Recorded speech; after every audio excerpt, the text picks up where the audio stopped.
What's going on, guys? Welcome to Everything Always. My name's Michael Roman, and the 5th episode of WandaVision definitely pushed the creep meter all the way to the red, pun totally intended, and set about answering a ton of questions we've had through the first 4 episodes, in the process causing us to ask a ton more. So many Easter eggs and references for specifically the X-Men and mutants, the future of this narrative, and what's coming in the MCU, that it's causing us to issue a spoiler warning before we even get out of the prologue. So there you have it. There's your spoiler warning. If you haven't already watched this episode, we're going to break down every reference and Easter egg as it applies to mutants, the multiverse, X-Men, old cinematic universes, and of course the enormous reveal for the appearance of none other than Quicksilver, Evan Peters' version, who's supposedly her brother in the MCU, but maybe not, and we're going to get to that. We're going to break down everything episode 5, but first, if you could grab the subscribe button, we're still giving away a PlayStation 5 at 800,000 subscribers, as well as brand new Disney Plus subscriptions every Friday. We'll announce some new winners at the end of the video. If you want to be entered to win,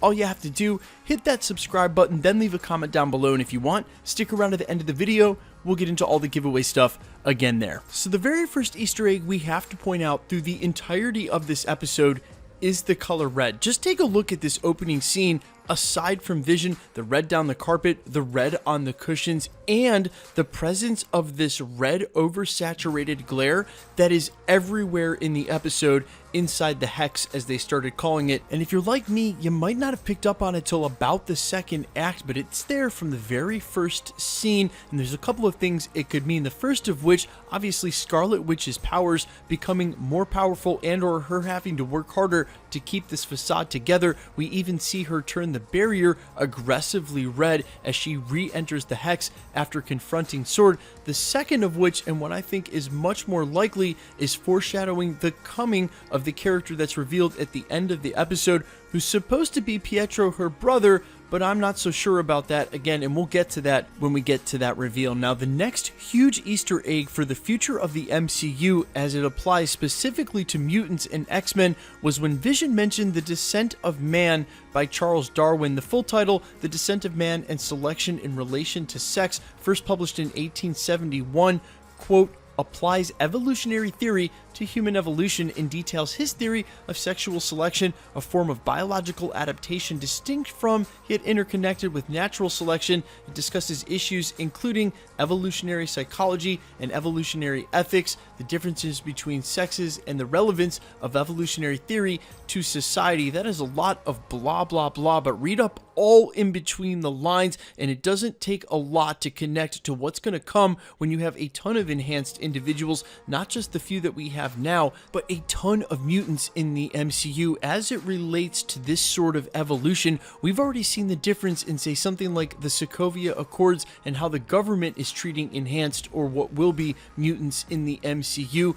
and say how the civilians treat them. We've seen several times Thor Ragnarok and even Avengers Endgame, civilians running up to Avengers to get their picture taken with them. They're all heroes and celebrities, but it doesn't take a lot to change public opinion, and of course, it's a lot easier when someone like Scarlet Witch mind controls an entire town, people in society to start to see them as a threat, and that's going to be at the core, and has always been, for what happens during the X-Men narrative, a metaphorical critique for the already existing prejudice and racial injustice amongst humankind, and what will be aimed at mutant kind when they finally join the MCU. And don't ask why this shit got heavy all of a sudden, it always has been. Now, while the color red continues to be ridiculously prevalent throughout the entirety of the first act, this scene gets really creepy when Agnes seemingly pulls a Jedi mind trick on Wanda and maybe sets up some rules for this world. Now, Vision even questions Wanda,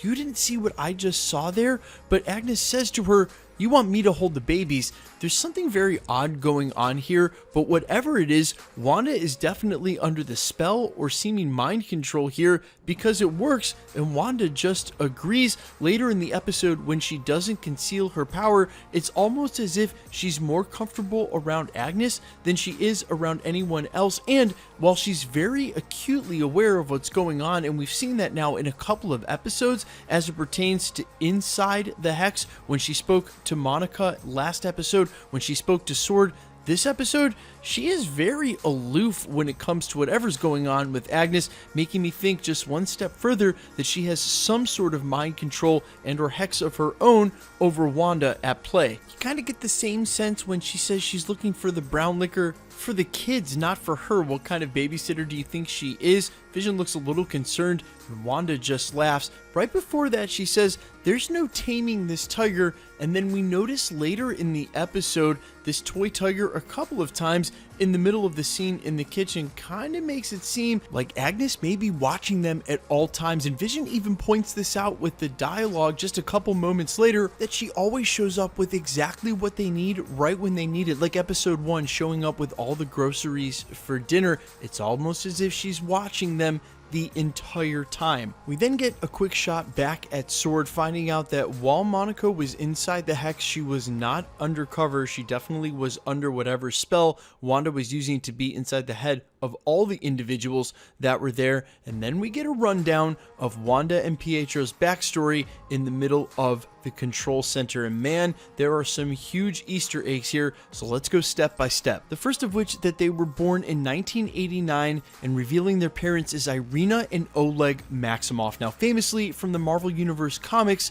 Scarlet Witch's father is Magneto, and I'm on record as saying I would be shocked if they deviated from this detail in a Scarlet Witch-centric story. However, of all the aliases and names that Magneto has gone by in the Marvel comics, and however close Oleg is to Eric, this is not a name he has ever used. So one of two things is true. Either this guy Oleg Maximoff is the MCU's Magneto, or they're changing this detail, and given where we are in the MCU and Scarlet Witch's storyline, I think they could get away with it, but will definitely change some major details from the House of M story that they're drawing on. Now, I know we have a lot to get to during this episode, and I don't want to linger on this too much, but this is a huge reveal for what is a huge famous character in the comics, and I think that them mentioning the name when they didn't have to holds significance. I'm still holding out that the huge quote-unquote Luke Skywalker moment that Scarlet Witch was referring to was not the reveal for Evan Peters, but rather a major character towards the end of the season that's going to set up the future of the MCU. I still like to think that that character would be Magneto, and I would be shocked if they mentioned her father by name, knowing what sort of significance that held with the comic community, and didn't plan to make good on it in some way. So let's earmark that for now, knowing that there's a possibility this comes back into play by the end of the season. So then some other important Easter eggs from this dialogue are they specify Wanda's power, telekinetic and telepathic abilities. That's right when Director Hayward stops Agent Wu and says she doesn't have an alias. He says, "No, sir, not any silly nicknames, not a one." That foreshadows eventually her earning the name of Scarlet Witch. I'm guessing that'll happen during the season as well. And if you do remember, the only time any of the MCU referenced her as a witch was back when Tony Stark told Hulk that that witch was messing with his mind after she gave them all visions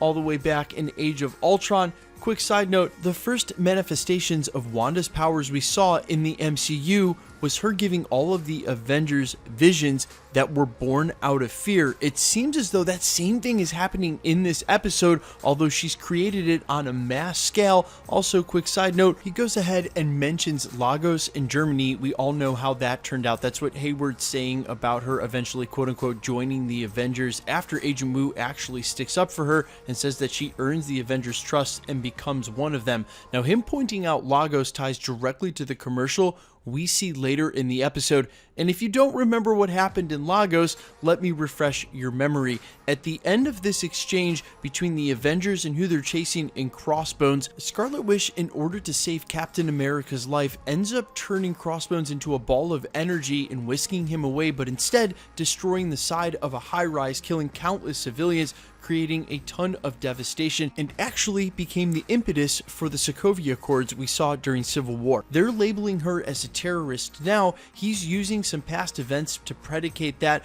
both what happened in Lagos and what happened in Germany during Civil War. I also want to take this opportunity to mention that this scene right here may hold a lot of poignance not only for WandaVision, but the upcoming Falcon and the Winter Soldier, as we still don't know exactly what Crossbones was after. It looked like a chemical agent, as it said clearly on the vial they're after in this laboratory, and that could play into what's going on during the Falcon and the Winter Soldier, as it was labeled as Pandemic LLC. Some people think that's going to be the main narrative for this. Whatever was happening in this scene is going to tie over as an Easter egg to set up that series. Just some speculation, but still ties into Lagos, meaning that the future of the MCU ties heavily to what we've already seen in the Infinity Saga. Now, obviously, it's extremely shocking when we see what they refer to as the Vision's corpse, which I think is interesting because they also refer to him as a weapon, possibly the sentient weapon they're referring to in the name. But either way, we know that Wanda has now taken his corpse from the S.W.O.R.D facility and resurrected him inside the Hex, as Agent Woo makes sure to point out, not only against the Sokovia Accords, but then Tyler Hayward adds against his own living will, because Vision at least had the good sense not to want to become anybody's weapon. You see that frustration in Vision later in the episode when he exclaims that he can't remember anything before this and wants to know what's outside Westview. And from the promo that we saw from Marvel earlier last week, we know that that's going to come to pass in the next episode. Now, the next scene, when Monica's coming to the epiphany about what's really going on inside of the Hex with the material, understanding that her pants were made of Kevlar, and that was the vest she was wearing when she went in, that Wanda's basically just manipulating matter, has a huge reveal about Captain Marvel. What an Easter egg here. Something happened between Monica and Captain Marvel. They are not on good terms. They made sure to show you that not only in the quick pause and the dialogue from Monica herself, but the look that Darcy gives Agent Woo. Something is up there, and I think I may have figured it out. Now, granted, it is like 8 in the morning and I've watched this episode 3 times, but let's get this straight. Okay, if she mentions that she knows Wanda almost beat Thanos one-on-one if he hadn't initiated an airstrike from his starship, that means that she and presumably other people have been debriefed on what happened during the attack on the Avengers facility during Avengers Endgame. That took place about 3 weeks before where we are now. Who better to debrief on what happened than Captain Marvel herself? Now, if Captain Marvel and Monica Rambeau were able to catch up now because she has been brought back from the blip, there's a chance that Captain Marvel would be the first place she turned to find out what was going on with her mother when her mother passed away. But what we know from the beginning of Avengers Endgame was that Captain Marvel had taken off to deal with other worlds, and that we wouldn't see her for a long time. She doesn't show up until out of the blue when finally they bring everybody back with the blip and the snap. So think about this for a second. It's possible that Captain Marvel wasn't there when Monica's mom passed away. And because Monica wasn't there either, she resents Captain Marvel for not being present. It's also possible that when her mom got cancer, Captain Marvel wasn't there either, and she didn't even have to not be present when she passed away. Monica still holds some resentment because while she was going all through this, Captain Marvel was off-world. Just a hunch, but I think it's a correct one, and this will definitely lead into a narrative and some tension between them as we go further into Secret Invasion and, of course, Captain Marvel 2. Now, the next huge takeaway from this scene is when she has the epiphany. What happens when you send something into the Hex that doesn't need to be changed by Wanda's energy? And we know, at least in some part, she's referring to the drone that they send in a little bit later in the episode. That's why she refers to it as 80s technology to match the era in the Hex. It is unclear whether or not she's referring to the email that they send in. Now, we do know that if S.W.O.R.D was watching the broadcast, they'd know where Vision works, as that's part of the episode. So it's possible, because it is a S.W.O.R.D email, they knew where to send it. Either way, this is when the huge reveal comes to Vision via Norm that she is mind controlling everyone in the town. And we hear from him when Vision alleviates him for just a little bit how painful it actually is, akin to what happened to the Avengers during Age of Ultron. He begs Vision to make her stop, he just puts him back to where he is. The big takeaway now, though, is at least for Vision, the cat is all the way out of the bag. And again, we know that's going to lead to the next episode via the promo we got from Marvel officially that he's definitely going to try to leave. We also know from this episode now that all of the reality rewritten inside the Hex, at least what's not a Vision inside their heads, is permanent, meaning the material changes, and possibly the material changes to Vision's corpse. Now, it's important to note that Wanda is pretty serious when she's telling the kids that she can't reverse death. However, she just did it with Vision. Then again, Vision is actually just a machine. Well, he's part machine and part stone. It is unclear whether she can resurrect the dead. And that's what I think leads into this very last reveal. And we have to talk about it. Obviously, Evan Peters playing Quicksilver, Pietro, her brother. It even causes Darcy to exclaim out loud, she recast her brother. Now, we saw her brother die on screen, and if she was telling the kids the truth and she can't reverse death, then she would need another version of her brother to show up. Even though she doesn't initially recognize him, after watching it 2 or 3 times, her body language is different before he acknowledges that it's her brother. She almost can recognize him. Now, the first question I had, does this immediately canonize the X-Men universe? And is this the same character that we've seen? We're going to need a lot more details to tell. But I think the easiest explainer, outside of it just being meta, that he was Quicksilver in a different universe, which could actually canonize the X-Men universe, this could be the first key to that, is that this isn't her brother at all. I'm thinking this is actually Mephisto in disguise, showing up right at the tensest moment between her and Vision. As I said, there's no going back for him now. They were about to square off, and now you have her brother showing up, who she doesn't recognize at first. Now, the quick wrench in everything, pun totally intended, is that Vision actually has met her original brother Pietro. He's starting to sort of recognize things, and if he can ever make it outside of Westview and have his memory jogged, he would be able to recognize who this is. However, he just admitted earlier in the episode that he can't remember anything before this life in Westview, and that is super important because otherwise he would have been able to tell this isn't her brother. There are so many questions involved with what's actually going on here, whether or not this is the Evan Peters Quicksilver from the other X-Men universe. And like I said, we're going to need a lot more details as to what's going on to properly know. However, it is impossible to ignore the fact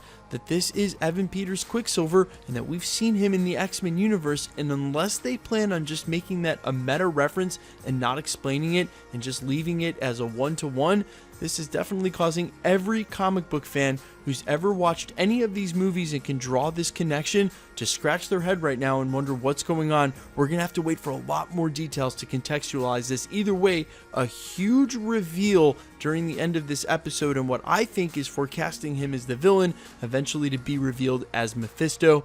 That's just my take. Guys, let me know all your thoughts and comments down below. Any of the Easter eggs I missed, we're of course going to double back over the entire episode throughout the week. Quickly, let's get into the giveaway stuff before I let you go. We're still giving away a PlayStation 5 at 800,000 subscribers, as well as subscriptions to WandaVision. Let's announce a brand new winner right now.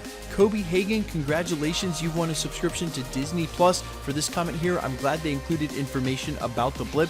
Go ahead and DM me on Instagram at IamFires, or email me on my business email. You can find it on the About section of this channel. We'll go ahead and get you your subscription right out to you, get your account verified. Guys, it's this easy. All you have to do to be entered to win for any of the prizes here at the channel, hit the sub button, then leave a comment down below. Because it's truly random, the more videos you comment on, the better chance you have of winning. Make sure to hit the notification bell with notifications turned on. And if you enjoyed today's video, make sure to hit the like button. My name's Michael Roman. You can find me over on Twitter and Instagram under IamFires, over on Spotify with original music, including this song you hear right here, under All Fires, and streaming on Twitch, twitch.tv/Novellin. There are links down in the description to all 4. Thanks for checking out the channel, and stick around. We'll be posting again real soon.